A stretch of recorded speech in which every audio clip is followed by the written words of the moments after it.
नंदपुर की कच्ची गलियों का खुला माहौल और तेज सर्द हवाएं। इलाका बेहद ठंडा हो चुका था। दिसंबर का आखिरी हफ्ता था और सर्दी इस बार जैसे अपनी पूरी ताकत लेकर उतरी हो। तेज हवाएं गांव की कच्ची गलियों में ऐसी घूम रही थी मानो कोई बर्फ का तूफान पीछा कर रहा हो। धुंध इतनी घनी थी कि 2 कदम आगे भी साफ नहीं दिख रहा था। सुनिए जी, सर्दियां शुरू हो गई हैं और इस बार तो ठंड के साथ साथ बारिश भी बढ़ रही है। घर की छत का हाल तो आप जानते ही हैं ना, ऊपर से पानी टपकता है। हाँ कमली, इस बार ठंड कुछ ज्यादा ही पड़ने वाली है। आज चौपाल पर लोग कह रहे थे कि इस साल सर्दी के साथ साथ भयंकर बारिश भी होगी। अजी, अगर ऐसा हो गया तो हमारा क्या होगा? छत तो पहले ही टूटी हुई है, ऊपर से घर की खिड़कियां भी टूटी हैं। ठंडी हवा सीधे अंदर घुसाती है। आप कुछ कीजिए ना जी। हाँ कमली, मैं कुछ करता हूँ। कल सेठ हरगोविंद के पास जाकर बात करता हूँ। अगर उन्होंने थोड़ी मदद कर दी तो छत और खिड़कियाँ ठीक करवा दूंगा। ठीक है जी, बस यही एक आस है अब। रघु नंदपुर की कच्ची गलियों से होता हुआ सेठ हरगोविंद की हवेली की ओर चल पड़ता है। हवेली के आंगन में अलाव जल रहा था। सेठ हरगोविंद अलाव के पास खड़ा अपने नौकरों पर चिल्ला रहा था। अरे ओ, काम ठीक से करियो, जरा सी गलती माफ को ना करूं मैं। रघु डरते डरते सेठ के पास पहुंचता है। मालिक, ठंड का मौसम आ चुका है। कल रात हल्की हल्की बूंदाबांदी भी हो रही थी। मेरे घर की छत और खिड़कियां टूटी हुई हैं, जिससे घर में पानी और ठंडी हवा आती है। अगर जल्दी ठीक नहीं करवाया तो ठंड में बहुत दिक्कत होगी। मैं और मेरी पत्नी तो किसी तरह सह लेंगे, लेकिन मेरी एक छोटी सी बेटी गुड्डी है। वो इतनी ठंड में उस टूटे फूटे घर में नहीं रह पाएगी। अरे रघु, इसमें मैं क्या करूं? मालिक, अगर आप थोड़े से पैसे उधार दे दें तो मैं घर की मरम्मत करवा लूं। दिन रात मजदूरी करके आपका उधार चुका दूंगा। अरे तने अभी इतना काम भी ना करया जो मैं तने उधार दे सकूं। सर्दी की वजह से सारा धंधा चौपट हो रहा है। और सुन, काल से काम पर मत आइयो, मने तेरे बरगे मजदूर की जरूरत को न्या। रघु के पैरों तले जमीन खिसक जाती है। मालिक, मैं तो मदद की उम्मीद से आया था। आप तो उल्टा मेरा रोजगार ही छीन रहे हो। ऐसा मत करो मालिक, मैं कहाँ जाऊंगा? रघु की सारी मिन्नतें बेकार जाती हैं। रघु टूटे मन से हवेली से बाहर निकल आता है। सेठ हरगोविंद की हवेली से निकलने के बाद रघु पूरे गांव में काम की तलाश में भटकता है। कभी किसी खलिहान के पास, कभी किसी निर्माणाधीन घर के सामने, तो कभी किसी दुकानदार से हाथ जोड़कर पूछता है, भैया कोई काम हो तो बता दो, आज मजदूरी कर लूंगा। लेकिन हर जगह से उसे एक ही जवाब मिलता है, काम नहीं है भाई, सर्दी में सब बंद पड़ा है। आजकल किसे फुर्सत है मजदूर रखने की। धीरे धीरे सूरज ढलने लगता है। रघु थका हारा एक छोटी सी चाय की दुकान के सामने बैठ जाता है। उसकी आंखों के सामने कमली और गुड्डी का चेहरा घूमने लगता है। सुबह कमली से कहा था कि आज छत का इंतजाम कर दूंगा, पर यहाँ तो नौकरी ही चली गई। घर ठीक करवाना तो दूर, आज खाने तक का इंतजाम नहीं हो पाया। वो अभी यही सोच रहा होता है कि तेज बिजली कड़कने की आवाज। आसमान में काले बादल घिर आते हैं। हे भगवान, लगता है बारिश होने वाली है। मुझे तुरंत घर पहुंचना होगा, वरना कमली अकेली कैसे संभालेगी। रघु जल्दी जल्दी अपने घर की तरफ चल पड़ता है। कुछ दूर चला ही था कि अचानक जोर जोर से बारिश शुरू हो जाती है। हे ऊपर वाले, ये कैसी परीक्षा ले रहे हो? पहले क्या हमारे दुख कम थे, जो ऊपर से ये बेमौसम की बारिश भी शुरू कर दी। बारिश धीरे धीरे और तेज हो जाती है। चारों तरफ पानी ही पानी हो जाता है, मानो रास्ता नहीं, कोई उफनता हुआ दरिया हो। रघु का चलना मुश्किल हो जाता है। वो एक बड़े पेड़ के नीचे रुक जाता है। एक तो इतनी ठंड, ऊपर से ये तेज बारिश, हाथ पैर सुन्न पड़ रहे हैं। घर पर बेचारी कमली और गुड्डी कितनी परेशान हो रही होंगी। रघु काफी देर तक बारिश के थमने का इंतजार करता है, लेकिन बारिश रुकने का नाम ही नहीं लेती। चल रघु, इस बारिश का कोई भरोसा नहीं, रुके या ना रुके, घर तो जाना ही पड़ेगा। इतना कहकर वो तेज बारिश में ही आगे बढ़ जाता है। जहाँ तक उसकी नजर जाती है, हर तरफ पानी ही पानी था। छोटी छोटी झोपड़ियाँ पानी में ढहकर बह चुकी थीं। ये देख रघु का दिल कांप उठता है। हे भगवान, कहीं मेरा घर भी। जैसे तैसे करके वो अपने घर तक पहुँचता है और वहाँ का दृश्य देखकर उसके होश उड़ जाते हैं। रघु जैसे ही घर के अंदर झांकता है, वो जो देखता है उसे देखकर उसकी सांस अटक जाती है। घर के अंदर चारों तरफ पानी भरा हुआ था। पानी आधी आधी दीवार तक पहुंच चुका था। कमली, कमली, तुम ठीक हो ना? गुड्डी, मेरी बच्ची, तुम ठीक हो? हाँ जी, हम दोनों ठीक हैं। मैंने गुड्डी को ऊंचे पलंग पर बिठा दिया है, लेकिन जी घर का सारा पानी बाहर निकालना होगा। हाँ, जल्दी करो। दोनों बाल्टियां उठाकर घर से पानी निकालने लगते हैं, लेकिन जितना पानी वे बाहर फेंकते उतनी ही देर में उससे भी दुगना पानी अंदर भर जाता। बापू, ये पानी तो बढ़ता ही जा रहा है, मुझे बहुत डर लग रहा है। अरे मेरी बच्ची, तुम डरो मत, सब ठीक हो जाएगा। लेकिन उनके चेहरे पर साफ झलक रहा था कि वे खुद कितने डरे हुए हैं। रात के आखिरी पहर आखिरकार बारिश थोड़ी कम होती है। वे तीनों किसी तरह उस रात को काटते हैं। अगली सुबह रघु कुछ सूखी लकड़ियां इकट्ठा करता है। घर में रखा सारा राशन रात की बारिश में बह चुका था। रघु लकड़ियों से एक छोटा सा अलाव जलाता है। अलाव की गर्मी से उन्हें थोड़ी राहत मिलती है। ये बारिश यूं ही चलती रही तो हमारा क्या होगा जी? बारिश का सिलसिला लगातार कई दिनों तक चलता रहता है। हर दिन रघु और कमली घर का पानी बाहर निकालते रहते हैं। घर की दीवारें धीरे धीरे कमजोर पड़ने लगती हैं। एक दिन दोनों घर के बाहर खड़े होकर बात कर रहे होते हैं। अजी, ऐसे कब तक चलेगा? हर रोज पानी भरने से घर पूरा खोखला हो गया है। अब कर भी क्या सकते हैं कमली, कोई और रास्ता भी तो नहीं है। वे बात कर ही रहे होते हैं कि अचानक जोर का तूफान आता है और मूसलाधार बारिश शुरू हो जाती है। देखते ही देखते रघु का कच्चा घर पूरी तरह ढह जाता है। घर के गिरते ही चारों तरफ मिट्टी, फूस और लकड़ियों का ढेर लग जाता है। रघु कुछ पल के लिए सन्न रह जाता है। हे भगवान, ये क्या हो गया? अजी, हमारी आखिरी उम्मीद भी खत्म हो गई, घर ही टूट गया। शुक्र मनाइए जी कि घर ही टूटा है। हम तीनों बाहर थे, अगर अंदर होते तो पता नहीं क्या हो जाता। हाँ कमली, तुम ठीक कह रही हो। भगवान का लाख लाख शुक्र है कि कोई अनहोनी नहीं हुई। लेकिन अब ऐसे में गुड्डी को लेकर कहाँ जाएंगे? इतनी ठंड और बारिश में हम सब बीमार पड़ जाएंगे। अजी, अभी तो आज की रात कहीं सिर छुपाने की जगह मिल जाए वही बहुत है। कल का कल देखेंगे। हाँ, हमारे पड़ोसी भोला भैया है ना, मेरे जिगरी दोस्त। हाँ जी, उनके यहाँ चलिए, वो हमारी मदद जरूर करेंगे। हाँ कमली, दोस्ती किस काम आएगी। तीनों तेज बारिश में भीगते हुए भोला के घर की ओर चल पड़ते हैं। अरे, इतनी रात को कौन दरवाजा पीट रहा है? अजी, बातें बनाने से क्या होगा? जाकर देखोगे तब पता चलेगा। अरे, इतनी बारिश में कौन आया होगा? अरे रघु, तो पूरा परिवार लेकर? भैया, कुछ ठीक नहीं है। तेज बारिश में हमारा घर ढह गया। सड़क पर आ गए हैं हम लोग। बीवी बच्चे को लेकर कहाँ जाता?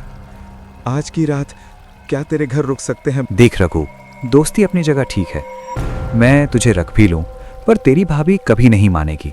और वैसे भी पूरा परिवार एक साथ, माफ करना भाई, मैं नहीं रख सकता। भैया, मैंने भी हमेशा तेरे अच्छे बुरे वक्त में तेरा साथ दिया है। आज जब मुझ पर मुसीबत आई तो तू मुंह फेर रहा है। बस एक रात की बात है, मेरी बच्ची बीमार हो जाएगी। समझता हूँ रघु, लेकिन मैं नहीं रख सकता। तुम कोई और जगह देख लो। भोला दरवाजा बंद करके अंदर आ जाता है। कौन था दरवाजे पर? रघु और उसका पूरा परिवार था। घर टूट गया है, यहाँ रुकने को आया था। मैंने बाहर का रास्ता दिखा दिया। अजी, रघु तो आपका अच्छा दोस्त है ना, उन्होंने हमारी कितनी बार मदद की है। आपने ये ठीक नहीं किया जी। अरे, मैंने कोई धर्मशाला खोल रखी है क्या? हर किसी को अपने घर में ठहराऊं? और कैसा दोस्त, अब उसके पास ना घर रहा ना कुछ और। वो मेरे किस काम का? मैं दोस्ती तभी तक रखता हूँ जब तक फायदा हो। भगवान से डरिए जी, वक्त बदलते देर नहीं लगती। कहीं ऐसा ना हो कि आपके ये बड़े बोल आप पर ही भारी पड़ जाए। अरे, ऐसा कुछ नहीं होता। ये लो, पकौड़े खाओ, बड़े ही स्वादिष्ट बने हैं। उधर भोला गरम पकौड़ों का मजा ले रहा था। इधर रघु, कमली और गुड्डी तेज बारिश में सड़क के बीच खड़े कांप रहे थे। अजी, आप तो उसे अपना जिगरी दोस्त कहते थे, उसने तो एक रात भी हमें घर में नहीं रुकने दिया। कमली, बुरे वक्त में ही पता चलता है कौन अपना है और कौन पराया। पर भोला से मुझे ये उम्मीद नहीं थी। अब हम क्या करेंगे जी? चलो, प्रधान देवी सिंह के घर चलते हैं। अब वही है जो हमारी मदद कर सकते हैं। तीनों फिर से बारिश में भीगते हुए प्रधान की कोठी की ओर बढ़ते हैं। तीनों भीगते कांपते प्रधान देवी सिंह की बड़ी कोठी के सामने पहुंचते हैं। रघु कांपते हाथों से दरवाजा खटखटाता है। कौन है रे? इतनी रात में कुंडी काहे बजा रहा है? प्रधान जी, तेज बारिश से मेरा पूरा घर टूट गया। मैं बेघर हो गया हूँ। आज रात अपने घर ठहरने दीजिए, मेरी बच्ची बहुत बीमार है। अगर आज ठंड में रही तो कुछ हो जाएगा। प्रधान देवी सिंह रघु को ऊपर से नीचे तक देखता है। क्यों भाई, मैंने तुम लोगों का ठेका ले रखा है क्या? पता नहीं कहाँ कहाँ से मुंह उठाकर चले आते हो। प्रधान जी, आप गांव के कर्ता धर्ता हैं। अगर आप ही मदद नहीं करेंगे तो और कौन करेगा? मुखिया हूँ तो क्या हुआ, मेरी कोठी कोई धर्मशाला थोड़ी है। अब यहाँ से चुपचाप चले जाओ, वरना नौकरों से धक्के मरवाकर बाहर निकलवा दूंगा। तीनों फिर से अंधेरी सड़क पर खड़े रह जाते हैं। रात भर कभी किसी रिश्तेदार, कभी किसी जान पहचान वाले के दरवाजे खटखटाते हैं, लेकिन हर जगह से उन्हें सिर्फ इनकार ही मिलता है। थक हार कर वे एक बड़े पेड़ के नीचे बैठ जाते हैं। तेज ठंडी हवा चल रही थी। बारिश की बूंदें अब भी हल्की हल्की गिर रही थीं। रघु, कमली और गुड्डी एक बड़े पेड़ के नीचे सिमटकर बैठ जाते हैं। जी, आज लोगों ने दिखा दिया कि कोई किसी का अपना नहीं होता। हाँ कमली, बुरे वक्त में सबके चेहरे सामने आ जाते हैं। आप हिम्मत मत हारिए जी, ऊपर वाला सब देख रहा है। वो हमारी जरूर मदद करेगा। एक दिन हमारे भी दिन बदलेंगे, और जिन्होंने आज हमें आंखें दिखाई हैं, भगवान उनकी आंखें एक दिन जरूर झुकाएंगे। रात भर तीनों भीगते कांपते अपनी किस्मत को रोते रहते हैं। अगली सुबह बारिश रुक चुकी थी। ठंडी हवा चल रही थी। कमली, तुम यहीं पेड़ के नीचे गुड्डी के साथ रहो। मैं कुछ खाने पीने का इंतजाम करके आता हूँ। ठीक है जी, लेकिन जल्दी आना, शाम होने से पहले लौट आना। रघु गांव की गलियों में काम और मदद की तलाश में घूम रहा था। वो हर किसी से हाथ जोड़कर पूछता है, भैया कोई छोटा मोटा काम हो तो बता दो, आज मजदूरी कर लूंगा। लेकिन हर जगह से उसे खाली हाथ ही लौटना पड़ता है। कुछ देर बाद रघु वापस उसी रास्ते से लौटने लगता है जहां कमली और गुड्डी इंतजार कर रही थीं। कमली और गुड्डी मेरा इंतजार कर रही होंगी। मुझे जल्दी लौटना चाहिए।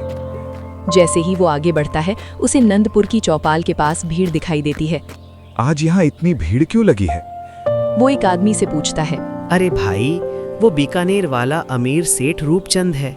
ठंड में गरीबों को खाना और कंबल बांट रहा है। ये सुनते ही रघु के चेहरे पर एक नई चमक आ जाती है। वो तुरंत लाइन में लग जाता है। कुछ देर बाद सेठ रूपचंद खुद लोगों को कंबल और भोजन दे रहे होते हैं। रघु उनके सामने पहुंचता है। राम राम सेठ जी। लो बेटा, ठंड बहुत है। भगवान आपका भला करे सेठ जी, आपने आज एक गरीब की मदद कर दी। सेठ रूपचंद रघु को कंबल और खाने का पैकेट देते हैं। वो भगवान को धन्यवाद देते हुए तेज कदमों से अपने परिवार की ओर बढ़ता है। रघु तेज कदमों से पेड़ के नीचे पहुंचता है। कमली और गुड्डी वहीं बैठे उसका इंतजार कर रहे होते हैं। आ गए जी? हाँ कमली, देखो ये कंबल। अरे, ये नया कंबल कहाँ से लाए? वो बीकानेर वाला अमीर सेठ रूपचंद आज गांव में कंबल और खाना बांट रहा था। वे तीनों थोड़ी देर सुकून महसूस करते हैं। उसी वक्त एक बूढ़ा आदमी लाठी टेकता हुआ उनकी ओर आता है। बेटा, मैं 2 दिन से भूखा हूँ, कुछ खाने को मिलेगा क्या? हाँ बाबा, बैठो, जो है यही है। रघु बिना सोचे सेठ से मिला खाना बूढ़े आदमी की ओर बढ़ा देता है। बेटा, तुम्हारा बहुत बहुत धन्यवाद। आजकल इस ठंड में कोई किसी की मदद नहीं करता, पर तुमने अपने और अपने परिवार की परवाह किए बिना मुझे भोजन दिया। बताओ बेटा, तुम लोग ऐसी ठंड में यहाँ क्यों रह रहे हो? रघु सारी कहानी उसे सुना देता है। बूढ़ा आदमी रघु की पूरी कहानी ध्यान से सुनता रहता है। उसकी आंखों में करुणा और गंभीरता झलकने लगती है। अरे बेटा, तुम्हारे साथ तो बहुत बुरा हुआ। माफ करना, मैंने तुम्हारा सारा खाना भी खा लिया। अब इतनी ठंड में तुम लोग क्या खाओगे? कोई बात नहीं बाबा, मदद करना हमारा धर्म है। अगर आज आप भूखे रहते तो हमें ज्यादा दुख होता। बेटा, मैंने आज तक तुम जैसा निस्वार्थ इंसान नहीं देखा। तुमने अपनी बीवी और बच्ची की परवाह किए बिना एक अनजान बूढ़े को भोजन दिया। मेरे पास तुम्हें देने के लिए ज्यादा कुछ तो नहीं है। इतना कहकर वो अपनी झोली खोलता है। झोली में से एक छोटी सी पोटली निकालता है। बेटा, ये लो। वो पोटली रघु के हाथ में रख देता है। तुम दिल के बहुत अच्छे हो। इस गरीब का तुम्हें आशीर्वाद है। तुम जिस चीज को भी छुओगे वह लोहे से भी मजबूत हो जाएगी। इतना कहकर बूढ़ा आदमी धीरे धीरे वहां से चला जाता है। जी, ये बाबा कौन थे और भला हमें क्या दे सकते हैं? देखने में तो बहुत गरीब लग रहे थे। मुझे नहीं पता कमली, पर उनकी बातों में कुछ अलग ही बात थी। चलो पोटली खोलकर देखते हैं। रघु धीरे से पोटली खोलता है। अंदर का नजारा देखकर रघु और कमली की आंखें फटी की फटी रह जाती हैं। पोटली के अंदर ढेर सारे सोने के सिक्के चमक रहे होते हैं। हे भगवान, इतने सारे सोने के सिक्के! कमली, मुझे पूरा यकीन है वो बाबा कोई साधारण इंसान नहीं थे। लगता है जी, भगवान ने आखिरकार हमारी सुन ली। रघु उन सोने के सिक्कों को समझदारी से बेचता है। उन पैसों से वो नंदपुर में एक मजबूत और पक्का घर बनवाता है, ईंटों और पत्थरों से बना एक सुंदर सा घर। अब उनके पास ठंड और बारिश से बचने के लिए एक मजबूत छत होती है। कमली और गुड्डी घर में सुरक्षित और खुश रहती हैं। रघु खुद का एक छोटा सा कारोबार शुरू करता है। धीरे धीरे उसका काम चल पड़ता है। उसके यहाँ गांव के कुछ गरीब लोगों को काम मिलने लगता है। रघु भैया, आजकल आपका काम खूब चल रहा है। भैया, ये सब ऊपर वाले की कृपा है। वो हर जरूरतमंद की जितनी हो सके मदद करता है। अचानक एक दिन आसमान में काले बादल छा जाते हैं। हवाओं के साथ जोर जोर से बिजली कड़कने लगती है और देखते ही देखते मूसलाधार बारिश शुरू हो जाती है। बारिश तेज होती जाती है। नंदपुर गांव में हाहाकार मच जाता है। चारों तरफ पानी ही पानी नजर आता है। कई कच्चे और पक्के घर तेज बारिश में टूटने लगते हैं। लोग अपने घरों से निकलकर जान बचाने के लिए भागते हैं। अरे बचाओ, घर गिर रहा है। रघु अपने घर की मजबूत दीवारों को देखता है। बाबा का आशीर्वाद आज काम आ रहा है। उनका घर भयंकर बारिश और बाढ़ में भी सीना ताने खड़ा रहता है। पूरे नंदपुर गांव में कोहराम मच चुका था। चारों तरफ घर टूटकर पानी में बह रहे थे। यहाँ तक कि सेठ हरगोविंद की मजबूत हवेली भी तेज बारिश में ढह जाती है। मेरी तो इतनी मजबूत हवेली थी, वो भी नहीं बची। उसी समय एक गांव वाला दौड़ता हुआ आता है। अरे सब लोग रघु के घर चलो, अब पूरे गांव में बस उसी का घर बचा है। जल्दी चलो, नहीं तो हम सब यहाँ डूब जाएंगे। सभी लोग जान बचाने के लिए रघु के घर की ओर दौड़ते हैं। जब वे वहां पहुंचते हैं तो हैरान रह जाते हैं। गांव के सबसे मजबूत घर भी जहां टूट चुके थे, वहीं रघु का घर बारिश और बाढ़ में भी ज्यों का त्यों खड़ा था। रघु बिना कुछ सोचे सभी को अपने घर में शरण देता है। सेठ हरगोविंद, भोला और प्रधान देवी सिंह भी शर्मिंदा चेहरे के साथ रघु के सामने खड़े होते हैं। रघु भाई, मुझे माफ कर दो। हमसे बहुत बड़ी गलती हो गई। सभी रघु से माफी मांगते हैं। रघु थोड़ी देर चुप रहता है, फिर शांत स्वर में कहता है, मैंने आप सबको माफ कर दिया। कभी भी किसी गरीब और असहाय इंसान के साथ गलत मत करना, क्योंकि ऊपर वाला सब देखता है। कमली और गुड्डी रघु के पास खड़ी होती हैं। तीनों के चेहरे पर संतोष